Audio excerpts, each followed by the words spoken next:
the Kevin and Sue show today. Thanks, Kev. Oh, there were three men hiking in the forest, and they came to a raging river and needed to cross it, needed to get to the other side. Wasn't sure, it was pretty wide, so they weren't sure how they were going to get across. So the first guy said a prayer and said, God, just make me strong enough to get across that river. And poof, God made the man with big, strong arms and strong legs, and he was able to swim across. It took a couple hours, almost drowned twice, but he made it. Second guy saw what was going on and said, God, make me strong enough and give me the tools to get across the river. And poof, God made him strong with big arms and big legs and gave him a rowboat so he was able to row across the river.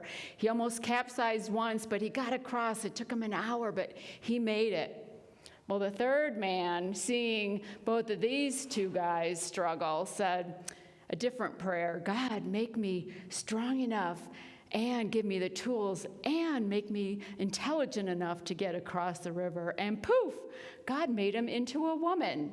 And the woman looked at the map, walked 100 yards upstream, and walked across the bridge to the other side of the river. I love that story. Not to disparage our men, but I wanted to honor someone who was such a legend for women's rights, for women's equality, and that's Ruth Bader Ginsburg. And she was a lifelong advocate for women, and she will certainly be missed in our country. And those who have followed in her footsteps, of course, will continue on that path. But what a wonderful legacy she has left behind. She says this in an interview with Makers: so often in life, things that you regard as an impediment turn out to be great good fortune. You know, and that's so true. It's in how we see things. How we see things. Are we really seeing what's real? Are we really seeing what's true? And I wanted to share that quote with you from the notorious RBG, because we're working with Radical Forgiveness in a 7-week fall program series. And this week we're talking about radical forgiveness and what is real. What is the big picture? We're working with chapters 3 and 4 in the book, and it's week 2 of our 7-week program. And we often don't see the perfection in our situations, the perfection that's unfolding in our lives. We don't see it. We look at failure, we look at struggles or challenges and think, oh, how terrible. This week I was going for a run past a playground, and I saw a little toddler. She must have been about 18 months old or so, and she was sitting in the wrong side of her stroller, and she was trying to get out. And as I was running up towards the playground, I could see her trying to get out of there, and her mom was down the hill a little ways with her other child, and this toddler is really struggling to get out, and she topples over, and the stroller falls on top of her, and I race up to her and get the stroller off of her, and her mom comes running up and says thank you and picks her up and says, I told you not to do that. Well, do we really learn from that? No, we learn as children. We learn from our mistakes. We learn from falling down. We learn from our failures. We don't see as young egos or as young children that this is all perfect in the way it's unfolding. We don't see the whole big picture. We don't have all the answers or all the pieces to the puzzle. We see from our own limited human lens. Consider the story of 6 blind men running into an elephant. They all run into the elephant and they all think it's something different. One of them thinks the tusk is a spear. Another thinks that the trunk is a snake, or the ears are wind, a fan. The tail's a rope. The body of the elephant is a wall, and the leg is a tree. See, they're all seeing it. None of them are wrong, but they're all seeing it from their own perspective. They're not seeing the whole big picture that it's an elephant. We do that too in our lives. We see things from our own limited human perspectives. But in the book Radical Forgiveness, in this chapter in particular, Colin Tipping talks about seeing from the world of humanity versus seeing from the world of divine truth. Now, the world of humanity is our sensories, our five senses, the world of physical form. And the world of divine truth is multisensory. It's beyond that, divine truth. And the soul really is in the middle of it. There's a great diagram in the book in this chapter 3, that displays this. And the soul pivots between both. It can get information from divine truth or from humanity. And it can respond to situations and circumstances and people from divine truth or from the world of humanity.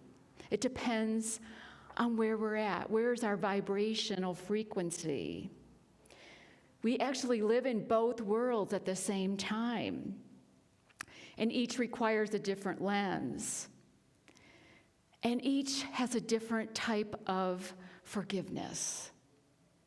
In the world of humanity, the forgiveness is compassionate, it's understanding, and it still holds people it still has a victim. It still has a condoning aspect. The world of divine truth, if we're responding from that frame of mind, that viewpoint, that is on a soul level. That is seeing things from a point of view that everything is working out perfectly according to what our souls need to learn, according to what our souls are here to experience. When we're in a world of humanity, there's often feelings associated with that of limit and fear and duality. Whereas the divine truth is infinite abundance, love, and oneness. And so our vibrational frequency goes up and down depending on which lens we're using in each moment. And of course, the invitation is to always see it from that higher lens, to see the whole story, to see how all the pieces fit together. It's challenging, but we're invited to do that as spiritual beings. Radical forgiveness comes from a higher vibrational frequency.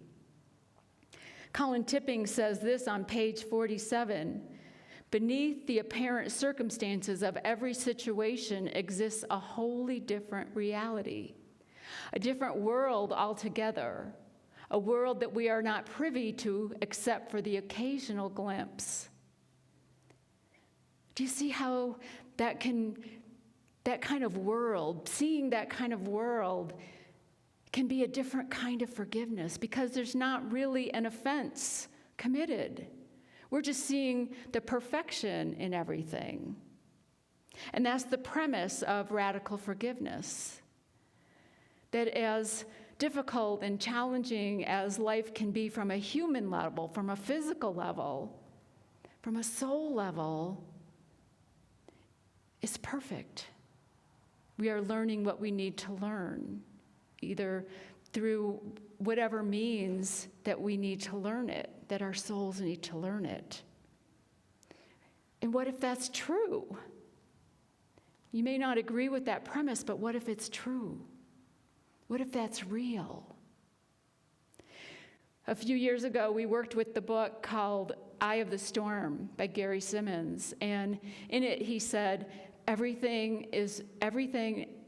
nothing and no one is working against us. Everything is for us. This same assumption with radical forgiveness, that everything is for us. Everything is for our highest good. It can be hard to see that, especially in the moment. This week has been probably the most challenging week I've had to date in ministry. And I've got to put this in practice, this trying to see the whole big picture, holding to the vision, holding to the truth that no matter what pain or hurt or fear might be going on, that there's a greater reality in this. And I've spent a lot of time this week in meditation, a lot of time in asking to have it be revealed to me what is real here, what is true here. So it works. I know from experience this week that when we allow ourselves that opportunity and we ask those questions, that we do get to a place of peace and a place of understanding. It doesn't necessarily take away the pain from the human level, but it helps us have peace of mind. It helps us have a freedom from being imprisoned with the pain. Colin Tipping shared a story in the book, kind of opposite of the one that Kevin shared, where there was a young man who accidentally caused the death of a father's daughter, and how the young man who was imprisoned was able to forgive himself. He took responsibility and he was sentenced to prison, but the daughter's father could not do that. He was an attorney and he did all he could to keep the man in prison as long as he could. He had a lot of wanted revenge, a lot of resentment. So who's really imprisoned when we don't forgive? If we find ourselves wanting that revenge, wanting to lash out, wanting to hurt somebody because we're hurting, that's really ego-driven. Our egos are engaged in that. That's that young part of ourselves, that's that toddler falling out of the stroller, needing to learn through pain, needing to learn by falling down, not seeing the big picture. Meister Eckhart was a German philosopher in the 1500s, and he talks about how God is love. God just is. And so as God is love, is life, is wisdom, God doesn't ever take offense. So God doesn't ever need to forgive us. We don't need to go to God and ask for forgiveness. We need to go within and ask ourselves to forgive ourselves. We have to forgive ourselves. That flow of life never is offended. It's pure love, divine love. We have to stop frustrating that flow by holding on to things that hurt us and forgive, so that we can be back in that flow and let this energy of love flow through us. Then there won't be anyone we can't forgive. But of course, in our humanness, that's quite a challenge. It's a big call. I have a video I want to share with you. It's from Soul Pancake, and I love their videos because they often will interview a whole bunch of people and get answers to one question. And in this one, they asked, is there anyone you can't forgive? And they interviewed 100 people. So let's watch the video.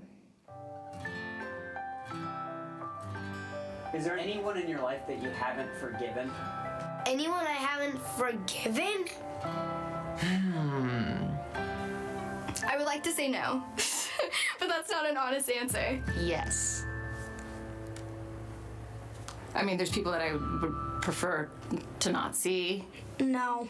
No one's really done anything permanent that's damaged me. Usually I forgive them after like a day. There are people who I probably should not have forgiven. I did a cartwheel and I accidentally kicked someone and he hit me back. Yes, and I need to take care of that. I'm removing it out of my life daily. No. Nope. No. Yes. My neighbor right now just plays music very loud and it's very disruptive. Sometimes I just want to like shake them. My sister, she kind of stole my stuffy that I just got last night, and I was actually looking for a voodoo doll at one point in my life. I think the people that used to bully me when I was younger. my bully. She harassed me the whole school year last year. I haven't forgiven her because she has hurt my feelings many times, and I've forgiven her many times, so this last time I'm just not gonna. I think I still always hold on a little bit of that anger. It's a grudge, and I know that it's not great to have grudges. I think you're able to hold like one grudge. I have one grudge that I hold, and I had to break up with a girlfriend. Oh, it was the abrupt dissolution of a friendship. I've forgiven them, but I still sometimes think about it. I like to say that I've gotten past things that have happened, but no, there is one person that I know that I have not forgiven for the things that have happened. And that's my mom. I guess on some level I've never forgiven my dad, but I've moved on from it. I have a brother that was murdered. If you don't forgive people and they've wronged you or hurt you, you're allowing them to do that. And if you let go of that, it's healing. Giving forgiveness is not about the other person, it's about yourself. It's about not letting the hurt get to you and finding peace. My brain says move on, and my heart is still hurt. My ex-boyfriend, he cheated on me. I told him that I forgave him, but to be completely honest, I haven't. What is that called? When you forgive somebody, but in spite of trying to let it go, just occasionally it comes back up?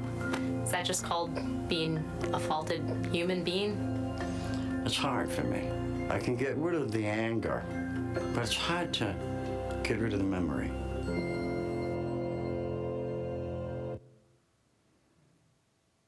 Yeah, it can be hard to forgive. As we saw the emotions on some of those people. I love the looking for a voodoo doll one, or number 10 who said, I forgave her many times, but I'm not doing it anymore. But number 23 said, forgiveness is about finding peace and not letting the hurt continue to hurt you. See, forgiveness is a gift to ourselves. Is there someone in your life who you've not forgiven yet? Are you willing to see it differently, to see them differently? You can type yes or amen in the chat box if you are. It's not easy. It's very challenging to let go, but it's a gift to ourselves. Because when we forgive, we give for more peace of mind, more love, more joy in our lives. It's a beautiful thing to forgive. And an even greater thing to look at a situation from the whole big picture, which we don't often get. Like Colin Tipping said, we sometimes just get a glimpse of it. Kevin and I were watching a documentary this week called The Social Dilemma. It's on Netflix. I highly recommend it. And in the documentary, they talked about how social media, how they use our preferences and things that we click on, that everything we do online is kept track of. And they use our preferences to then recommend other stories to us, other news feeds to us, so that we're constantly being fed the same types of news. So we're not getting, perhaps, the whole big picture. They talked about how, for the first time in history, that people are getting different facts. That we have people that don't even agree on what the facts are because they're not reading the same stories. They're not getting the same news. I'm so glad I shut off the news a few weeks ago. It's been great. But they said that fake news on Twitter spreads 6 times faster. 6 times faster for fake news. It's a fascinating documentary, and it just kind of opens your eyes to wonder, what am I not seeing? What facts am I not getting? What stories am I seeing just one side, the side that I would usually prefer to see, instead of seeing the whole big picture? You see, this radical forgiveness is seeing the whole big picture from a soul level. We're giving up the false for the true. And it's radical because it's extreme, because most of us don't go to that place of trying to see the whole big picture. But as spiritual beings, that invitation is always there, to be continuously looking and asking the question, what is real? What is really going on here? Can we be as the God, the divine within us, and not take offense and realize that someone hurting us is hurting themselves and doesn't mean anything against us, that is actually for us to heal? So how do we do that? How do we continuously ask ourselves those questions? I was thinking about a car. This came to me this week. I couldn't sleep, and I was thinking about a manual transmission car and how the clutch disengages the wheel from the motor so that you can shift. And so it's just like us in consciousness. We have to disengage from what we normally would believe, or disengage from what we normally would look at, what news feeds we would normally read, in order to have a shift. And then we can go. But just like the car, we shift up and we shift down. You know, it's not a straight line up. We're going to continue to do more and more and keep raising our vibrational frequency. No, we, as human beings, we go both ways. We pivot both ways. But the clue is to disengage. Press in that clutch. Take a moment, which is what I found myself doing many times this week. Take a moment. Try to come from a different perspective. From the book of Matthew, chapter 18, verse 21 and 22, then Peter came and said to him, Lord, if another member of the church sins against me, how often should I forgive? As many as 7 times? Jesus said to him, not 7 times, but I tell you 70 times 7. You know, it's interesting that it's Peter who represents our faith faculty. Trust that you have to constantly forgive. It's a continual thing. It never ends. Because as soon as we cut off forgiveness, we cut off that flow. We cut off that flow of love. We cut off that flow of life. It's challenging. If you say, I've forgiven you enough, you're cutting yourself off. You're doing yourself a disservice. And we're not in Christ consciousness, because Christ consciousness is constantly forgiving, constantly loving. And when we become aware, we can climb back up that mountain, as Moses did.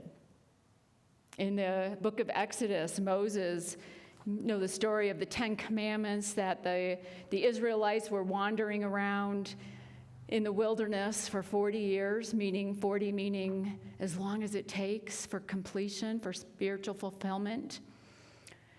And Moses went up the mountain and received the 10 Commandments from God, and he came back down, and the people were worshiping a golden calf.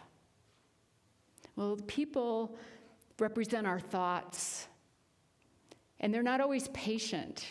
The ego wants what it wants when it wants it, right? And so Moses got angry and threw the stones and broke them. And the people asked to be forgiven. They made amends, and Moses went back up the mountain and bargained with God. We do that in consciousness. We bargain with God. We bargain with ourselves, that divine presence within. But there's atonement. There was atonement in this story, which means we get to that place. We do get to that place. And this story is the beginning of Yom Kippur, the Jewish holiday, which is starting to be celebrated tonight. This year it starts tonight at sundown, lasts for 25 hours. And something I learned about Yom Kippur this week was really interesting is on Rosh Hashanah, which is a Jewish New Year, it was 10 days prior, for 10 days until Yom Kippur, the people, they examine themselves, they examine their lives, they look at the past year, and they become aware of where they need to apologize and who they need to forgive. So on that day of Yom Kippur, they can come to the altar and stand before God and ask for forgiveness. It's a beautiful ritual. They allow themselves to see the big picture. So are you willing to see a glimpse of that big picture? Are you willing to see the story from more angles? Are you willing to forgive yourself and allow that divine flow of love and life to continue to flow through you, to bring you greater joy and greater understanding? Because with continual forgiveness, with radical forgiveness, and with asking the question, what is real? What is the big picture here? By expanding our viewpoint and seeing through a spiritual lens, we can be set free. And that's my hope for all of us. I want us now to move into a time of meditation, so I invite you to gently close your eyes and take that deep cleansing breath. Feel yourself in that flow of life, in that flow of love with the breath. And I'm going to read some words from Imelda Shanklin on forgiveness, which was found in her book, Selected Studies. To find forgiveness within ourselves, we must turn within to that divine part of ourselves, to realize the love that is more powerful than any obstacle, a love that does not take offense. We must let that love bring its light and cleansing and innocence into the inner chambers of consciousness, that there may no longer hide in us any offense, any hurt, any sorrow. We ask Spirit to teach us how to forgive ourselves by revealing the perfection in us, so that we shall not be offended with ourselves when we do not understand what is taking place within our own souls or in our worlds. We ask Divine Mind in us to remember that each soul is yielding as fully as it knows how to the expression of God.